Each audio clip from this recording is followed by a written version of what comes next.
Well, I had the truck loaded up, put the tractor on to head home from this job, and I jumped in and went to put the shifter in reverse, and it went snap. YouTube search reveals there's a broken tube in there. Crackle pop. Snap, crackle, pop from the peanut gallery. Gotta pull all this crap off and pull this thing down and see if I can't booger it back together enough to get it home. But I ain't got no money. Okay, first we gotta take this trim stuff off. You got 4 small Phillips screws down on the bottom. This little lock plastic, you pop it off with a screwdriver, it's just snugged on.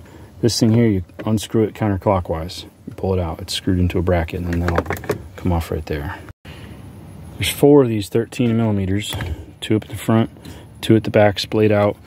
One of them, the forward left corner, is kind of a challenge to get a wrench on, and I didn't pull it all the way down, and this is dropped, I would say, enough. Now there's a bracket on the end here. You go underneath with a Torx bit and get the 2 screws out to drop that bracket off. Then there's all these Torx to pull to get the tube out. You can see what happened. The tube shattered. Cast aluminum tube. Great. Okay, I'm upside down under the dash with my feet up against the pedals. That's the headlights. Here's the shaft. Right up here is this rod that goes to this arm. I know you can't see it. That arm goes down, and the screw holes. Here's 1 screw sticking out. It's easier to see actually from the top, but you can't get in there with a tool. It's a Torx 30, T30. Not a real fun position. Okay, there's the Dorman part number for that Super Duty shifter shaft. I've kind of jumped ahead a little bit. Here's my busted one. Now you got 1 pin right there, a knockout pin that goes through here. So you can see that pivot hole in the shift arm.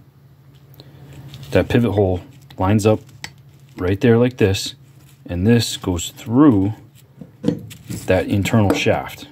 Okay, so this shaft is inside here, and that pin lines up there, and you just got a knockout pin. There is a metal tang on this one that's not on this one, and I believe that it's going to transfer over.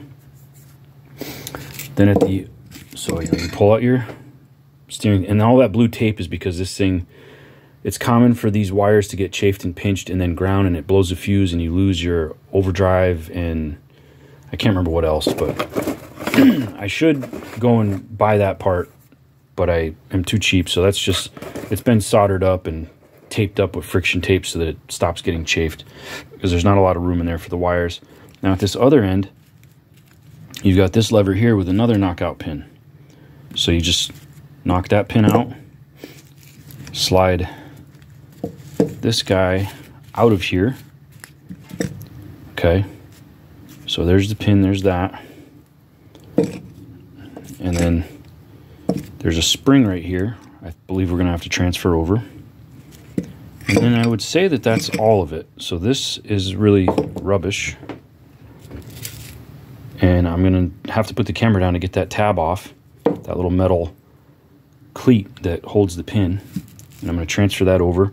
The part comes with new bushings, so I'm pretty eager to have this done and tighten up that shifter, because my shifter was always sloppy where sometimes it was hard to get first gear. And at the bottom there's a bracket that has got 2 Torx screws, 2 T30 Torx screws hold this fairly long bracket, and that gets loosened up.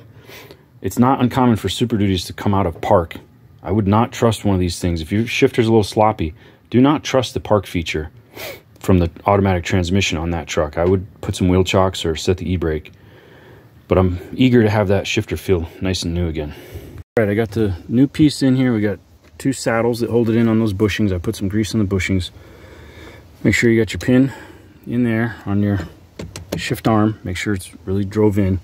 And you got a pin back there. Now you can see a little tab, hopefully you can see this. See that metal wing? That's gonna rest on this stopper. And then there's a bracket that I've got it slung off to the side, but there's a bracket right here that's got some notches in it and some funny stuff and a switch, and that goes up in here, and you just got to make sure that there's not a lot of ways to show this, but there's a notch in, like a metal cutout in this little shoe plate. You got to make sure you got that moving wing in the notch to set this all up right, and then anchor it down, because that notch has also got a switch, probably the reverse light switch, I'm not really sure. You got to get that. Don't forget your spring. It goes at the end, and that very back there's a foot. I know the lighting's not great. You've got a spring in between this plate and the thing on the end, and then there's the 2 screws that anchor that in. Those are all Torx 30.